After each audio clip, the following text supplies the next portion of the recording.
Dibuat toh? Kalau dibaca, taruh. Tahu siapa itu?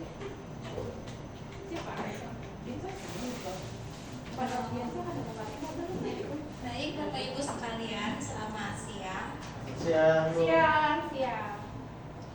Pada siang hari ini saya ingin memaparkan tentang materi anti korupsi dasar dan integritas. Sebelumnya perkenalkan, nama saya Hermisa, jabatan PPUPD pertama dari Inspektorat Daerah Kabupaten Hulu Sungai Selatan. Bapak Ibu sekalian tahu belum tentang apa itu integritas atau anti korupsi? Belum tahu juga. Oke, kita langsung saja ya.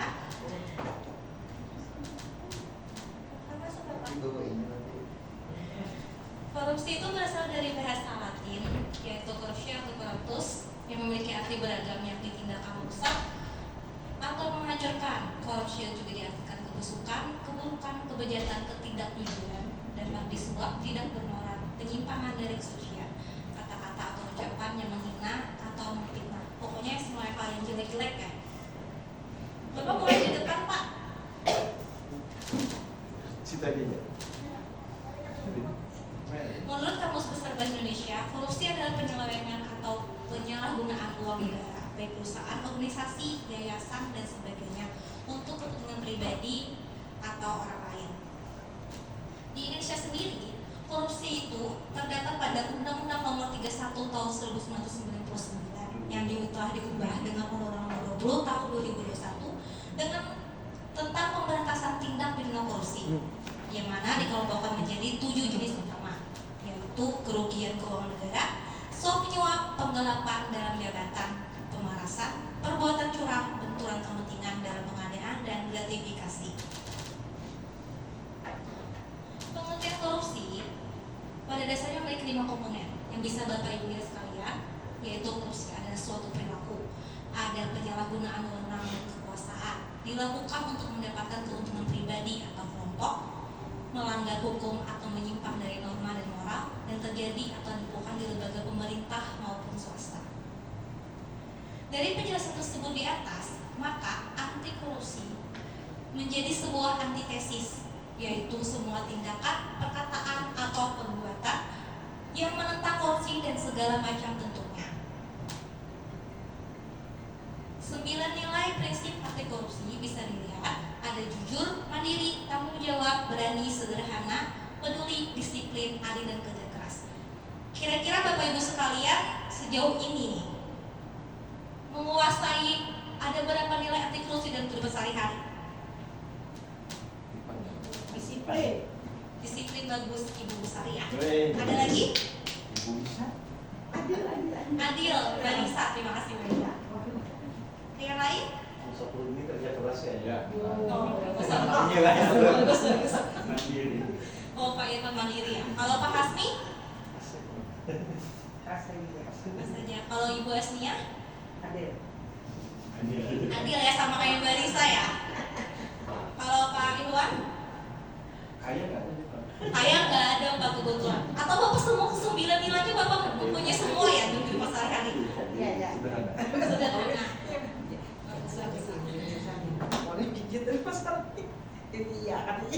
Nah, kembali lagi pada Undang-Undang Nomor 31 Tahun 1999 tentang tindak pidana korupsi, itu kan ada dikelompokkan menjadi 7 jenis utama. Yang pertama itu kerugian keuangan negara, yaitu tindakan yang menyebabkan kerugian keuangan atau perekonomian negara, seperti penyalahgunaan anggaran atau penggelapan dana publik. Kalau kita itu kayak temuan BPK ya, penemuan eksternal BPK atau BPKP. Kemudian dia suap menyuap, memberikan atau menerima sesuatu, baik uang, barang, atau jasa, untuk mempengaruhi keputusan atau tindakan pejabat negara. Ini sering kita temuin ya kalau kita masalah perizinan kayak SIM, STNK segala macam. Kemudian ada penggelapan dalam jabatan, penyalahgunaan jabatan untuk menggelapkan uang atau aset yang dipercayakan kepada seseorang dalam kapasitasnya sebagai pejabat. Kemudian ada pemerasan, yaitu memaksa seseorang untuk memberikan sesuatu, membayar atau melakukan sesuatu dengan menyalahgunakan kekuasaan atau wewenang. Kemudian ada perbuatan curang, yaitu tindakan yang dilakukan dengan cara tidak jujur atau curang untuk mendapatkan keuntungan pribadi atau kelompok. Yang keenam, ada benturan kepentingan dalam pengadaan, yaitu penyalahgunaan wewenang dalam proses pengadaan barang dan jasa untuk kepentingan pribadi atau kelompok tertentu. Nah ini rawan banget nih kalau kita pengadaan korupsi ya, biasanya ada titipan nih. Kemudian ada gratifikasi yang tidak dilaporkan, penerimaan hadiah atau pemberian yang berhubungan dengan jabatan dan tidak dilaporkan kepada Komisi Pemberantasan Korupsi dalam waktu yang tentukan. Di tempat kita bisa lewat Inbansus ya, ada UPG untuk unit pengendalian gratifikasi ya. Yang pakai jaket biru itu biasa rompi biru itu, Bapak Ibu sekalian. Kemudian ada perbedaan gratifikasi, uang pelicin, pemerasan dan suap. Suap itu terjadi jika pengguna jasa secara aktif menawarkan imbalan kepada petugas layanan dengan maksud untuk urusannya lebih cepat kalau melanggar prosedur. Biasanya mau cepat nih, berapa biar aja lebihin, nggak apa-apa nih. Biasanya gitu kan ya. Tapi saya percaya Bapak Ibu nggak ada kayak gitu mah. Kemudian pemerasan itu terjadi jika petugas layanan secara aktif menawarkan jasa atau meminta imbalan kepada pengguna jasa untuk mempercepat layanannya walau melanggar prosedur. Nah, kalau suapnya itu dari yang mau menerima layanan, kalau pemerasan itu dari yang memberi layanan. Kemudian uang pelicin itu bisa menjadi gabungan dari suap dan pemerasan, nah, double combo, dua-duanya. Suap sama pemerasan itu dapat keduanya. Kemudian suap dan pemerasan akan terjadi jika terjadi transaksi atau deal antara kedua belah pihak, berbeda dengan gratifikasi ya, yang tidak ada kesepakatan di antara keduanya. Di mana gratifikasi itu terjadi jika pihak pengguna layanan memberi sesuatu kepada pemberi layanan tanpa adanya penawaran atau transaksi apapun. Penyuapan dan pemerasan memiliki unsur janji atau bertujuan menginginkan sesuatu dari pemberian tersebut, sedangkan gratifikasi menginginkan sesuatu dari pemberian tersebut. Sedangkan gratifikasi adalah pemberian yang tidak memiliki unsur janji. Tetapi gratifikasi juga dapat disebut suap jika pihak yang bersangkutan memiliki hubungan dengan jabatan yang berlawanan dengan kewajiban dan hak yang bersangkutan. Berikut merupakan faktor-faktor penyebab korupsi dari individu, sistemik, lingkungan, ekonomi, politik. Dari individu ada keserakahan, moralitas rendah dan kebutuhan ekonomi. Biasanya lebih ke gengsi sih Bapak Ibu sekalian. Mau pamer segala macam dia kudu harus wow nih, harus lebih dari orang lain. Kemudian ada sistemik, yaitu lemahnya penegakan hukum, birokrasi rumit dan kurangnya transparansi. Dan ada lingkungan, budaya toleransi terhadap korupsi. Ini udah kebanyakan korupsi nih, jadi kayak biarin aja lah, kebanyakan nih, biarin aja deh, nggak apa-apa. Padahal ya kita itu korban korupsi loh. Kan kita tiap bulan itu bayar pajak ya, yang mana pajak itu kan pendapatan negara. Nah, uang negara itu dikorupsi. Jadi sebenarnya kita itu adalah korban korupsi, tapi kita nggak ngerasa. Kemudian dari lingkungan, kemudian dari ekonomi, kemiskinan dan kesempatan dan kesenjangan distribusi kekayaan. Kata ini nih, kayak yang disergakan, kata Bang Naki, kejahatan itu kan adanya kesempatan, jadi kita kudu waspadalah. Kemudian dari segi politik, itu penyalahgunaan kekuasaan dan sistem pemilu yang mahal, karena kalau pemilu kan mesti banyak budget ya. Nah itu rawan para orang-orang yang ikut pemilu politik mau join pasti butuh dukungan dana, penyokong dari pengusaha atau yang lain, yang mana kalau udah duduk biasanya timbal baliknya nih, mau apa nih. Memahami biaya sosial korupsi yang merugikan negara. Biaya sosial korupsi bisa diartikan sebagai dampak kerugian dari perilaku korupsi yang membebani keuangan negara. Dampak ini timbul bukan hanya sebatas nominal uang yang dikorupsi, tapi segala biaya yang harus dibayar negara karena perilaku korupsi tersebut. Biaya ini termasuk contoh pencegahan korupsi, proses hukum pelaku korupsi, mulai dari penyelidikan hingga pengadilan, bahkan biaya untuk menghidupi koruptor di penjara. Jadi meskipun koruptor di penjara, kita tuh menafkahi mereka Bapak Ibu sekalian. Kaya banget kan kita. Dalam metodologi Brand and Price, penghitungan biaya sosial dapat diukur dari 3 unsur. Yang pertama, biaya antisipasi, yaitu besaran biaya dikeluarkan negara untuk mengantisipasi dan mencegah korupsi. Yang kedua, biaya akibat, biaya dari kerugian yang ditanggung masyarakat anti korupsi. Biaya akibat terbagi dua lagi nih, eksplisit dan implisit. Biaya eksplisit, kerugian akibat korupsi yang dihitung oleh BPK dan BPKP. Biasanya tertuang ada temuan BPK kan di lapor gitu. Kemudian ada biaya implisit, yaitu nilai kerugian yang dihitung akibat efek domino dari korupsi tersebut, seperti pelayanan publik itu minim. Terus kayak citra atau image dari suatu lembaga itu kurang kurang kepercayaan masyarakat karena tercoreng. Kemudian yang ketiga ada biaya reaksi, yaitu muncul sepanjang proses penyelesaian perkara, mulai dari proses penyidikan, tuntutan, sampai si koruptor masuk penjara. Berikut merupakan indeks persepsi korupsi Indonesia, itu ada di ranking 99. Pada tahun 2023 itu ada 30, di ranking 34. Pada tahun 2004 itu berada di peringkat 37. Yang mana meskipun demikian, skor CPI 37 itu masih menetapkan Indonesia dipersepsikan sebagai negara dengan tingkat korupsi yang rendah. Kemudian dari indeks persepsi korupsi atau EPK oleh Transparency International, skor dan peringkat persepsi korupsi Indonesia, di mana dalam skor 37 poin menunjukkan adanya peningkatan dari tahun sebelumnya yang tercatat 34 poin, menandakan bahwa Indonesia berada di jalur perbaikan meskipun masih dalam kategori negara yang dianggap memiliki tingkat korupsi yang cukup tinggi. Kemudian ada indeks perilaku anti korupsi, yaitu indeks yang mengukur perilaku masyarakat dalam tindakan korupsi skala kecil atau petty corruption, untuk dijadikan dasar bagi pemerintah dalam mengatur kebijakan anti korupsi ke depannya.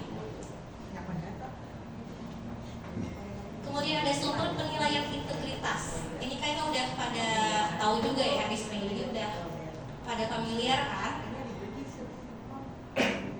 Hulu Sungai Selatan itu peringkat pertama sekalse SPG-nya. Tepuk tangan dulu dong untuk Hulu Sungai Selatan. Peringkat pertama. Tapi untuk Indonesia itu dinilai 70,97, sedikit lebih tinggi dari 70,97.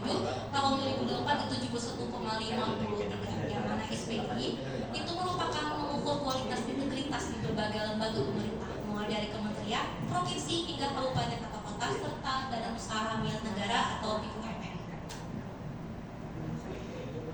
Strategi dan rencana aksi pemberantasan korupsi.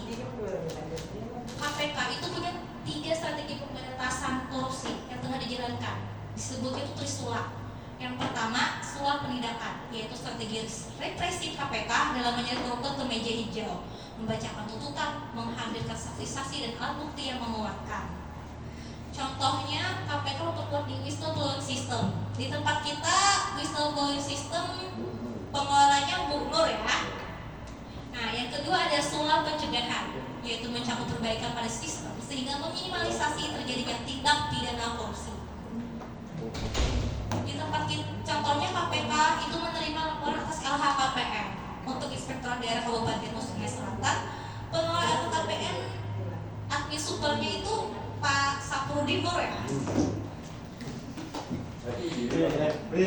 Kemudian di SULA pendidikan, yaitu kampanye dan edukasi untuk menyamakan pemahaman dan persepsi masyarakat tentang tindak pidana korupsi, bahwa korupsi berdampak buruk dan harus diperangi bersama. Kalau dalam mata kuliah itu sudah diterbitin di Permenristek nomor 3 tahun 2019 tentang kewajiban penyelenggaraan pendidikan anti korupsi yang tepat di perguruan tinggi. Salah satu strategi dalam aksi pemberantasan korupsi itu di edukasi, seperti yang saya lakukan saat ini kepada Bapak Ibu sekalian ya. Orang bijak ada mengatakan nih dari Nelson Mandela, we must all make the effort to contribute to the eradication of corruption. This is not an option, it is a necessity. Kita semua harus berusaha untuk berkontribusi pada pemusnahan korupsi. Ini bukan pilihan, ini adalah kebutuhan. And education is the most powerful weapon which we can use to change the world. Pendidikan adalah senjata paling ampuh yang dapat Anda gunakan untuk mengubah dunia. Pada tahu kan Nelson Mandela siapa? Nelson Mandela. Ya, siapa Pak Taufik? Bukan Nelson Mandela, bukan. Nelson Mandela salah satu tokoh dunia. Presiden negara mana? Ayo. Afrika Selatan, benar. Nelson Mandela. Berikut merupakan berbagai usaha mencegah dan menentang korupsi yang ada di Kabupaten Sungai Selatan, khususnya Inspektorat Daerah seperti LHKPN, Pak Saprudin sebagai administrator LHKPN, sosialisasi anti korupsi bagi kepala desa se-Kabupaten Sungai Selatan. Kemudian ada entry meeting dan isi meeting bagi desa-desa dan konsultasi desa dan konsultasi OPD. Iya, ada Ibu Esnia. Ada entry meeting desa ya Ibu. Ya. Nah, pemberantasan korupsi harus dilakukan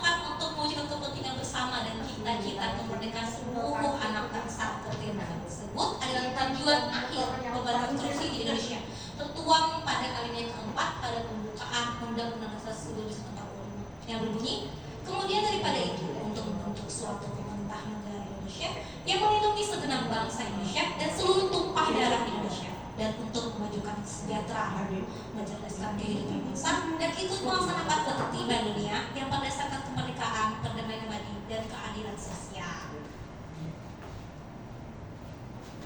Demikian hasil sukses saya siang ini.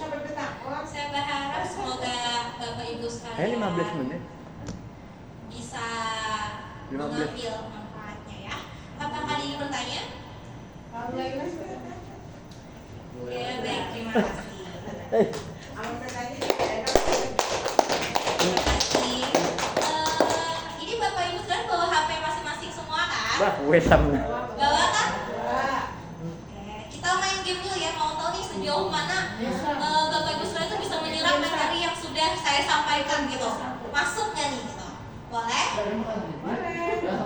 Oke. Dapat apa, Bu? Bagian mana lah? Kita coba dulu ya Bu. Ada dulu flashnya nih. Anak. Coklat. Baru minimal rasa. Ya. Kalau boleh. Sertifikasi.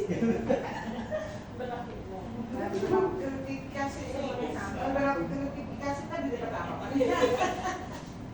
Nah ini kan tempat umum, jadi nggak ada gratifikasi Bu. Oh nggak ada sinyalnya, bentar deh. Nah ini wifi-nya boleh di share? Kau sudah ini biasa. Ya ulah. HP-nya bisa di ini. Bapak Ibu sekalian udah bisa ya? Bisnis Kak Bu. Iya Bu.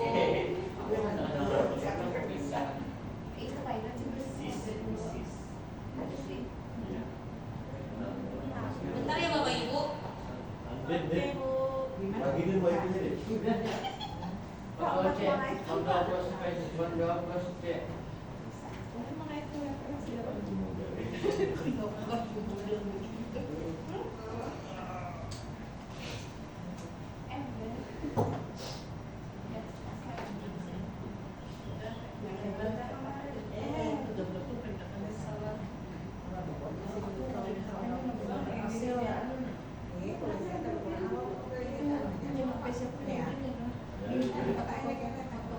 Ya, udah. Bisa join. Bisa di scan barcode sini atau buka di browsernya, squeeze terus masukin kodenya.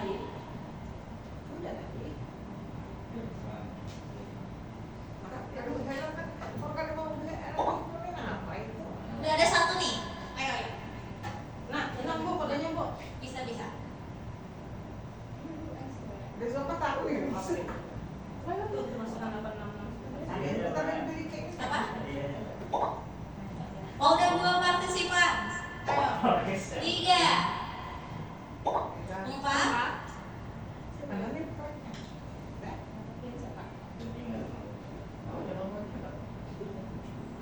Berlin baru. Ini Mas ketua KPK lari-lari.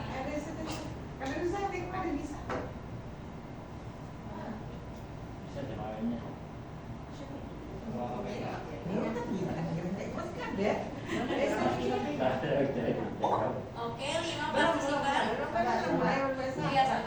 Oke, ini Bu Haji Asninya sudah ada nih. Udah ada Ibu. Bulan satu.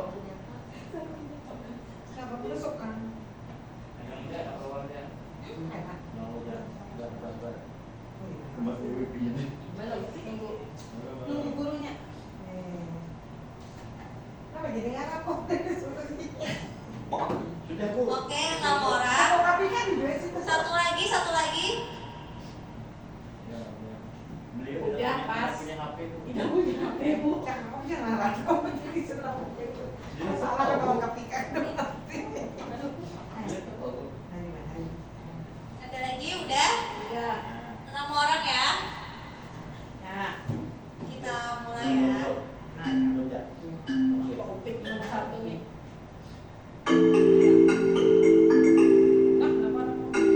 Udah.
KPK belum selesai. Selesai nih kalau KPK.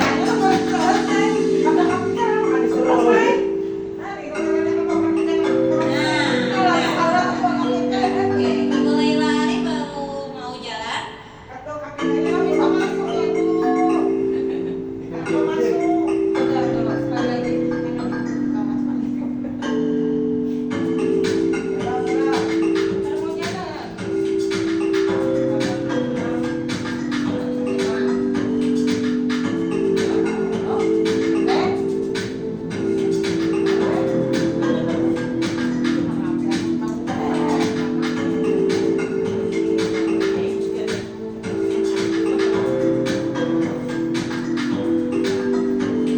Oke, udah jalan nih, mulai lari. Dua, kejar nih. Ayo hati-hati yang di atas nih bisa kejar nih. Habis.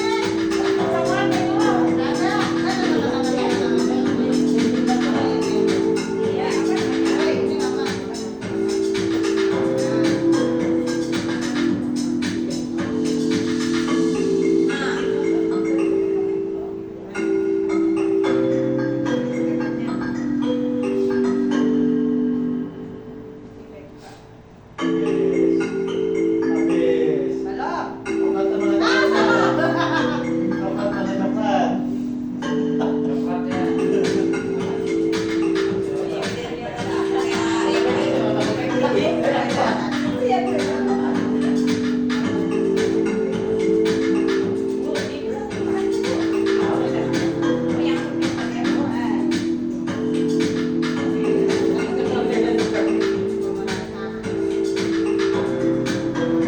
Mengejar ke peringkat 5 itu lari. Bawa KPK ke bawah nih. Naik lagi ke peringkat 4.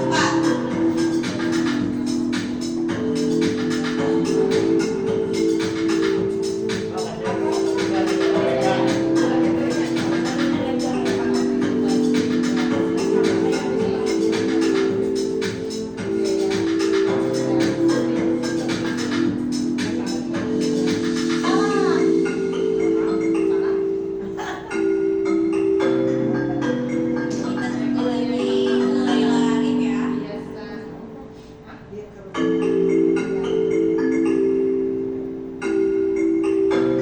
Ini Mas Irfan Rujeni ketar-ketir nih. Apakah akan kejar mulai lari mau kejar nih?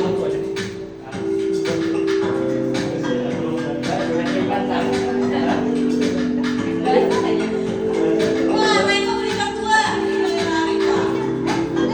Ya.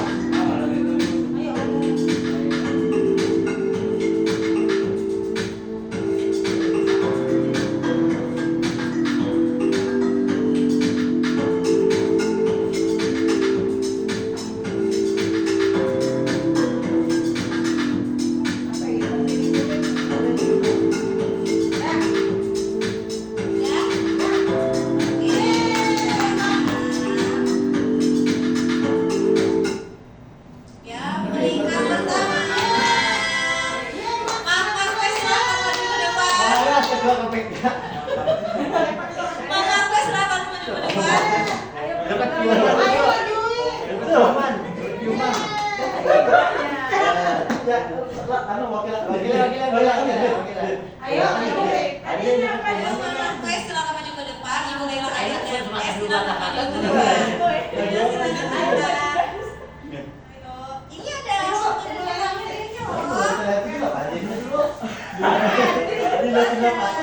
Jadi peringkat pertama yang pilih dulu nih.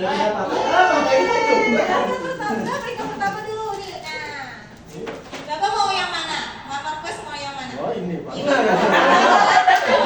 kedua, saya lari mau yang mana? Kita foto dulu boleh? Tolong Bapak. Ini kan ini masuk ini boykot kan ini? Ini boykot. Boleh jawab. Ini boykot kan?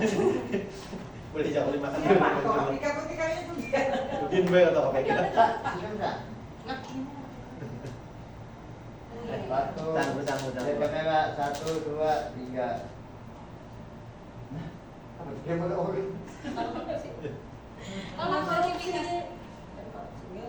kamera 1, 2, 3. 1, 2, 3. Oke. Oke, terima kasih Bapak Ibu sekalian Selamat atas datang, Les. waktunya. Terima kasih atas kesempatan. Semoga apa yang sampai saya sampaikan bisa bermanfaat Bapak Ibu sekalian ya. Terima kasih banyak. Korupsi nih.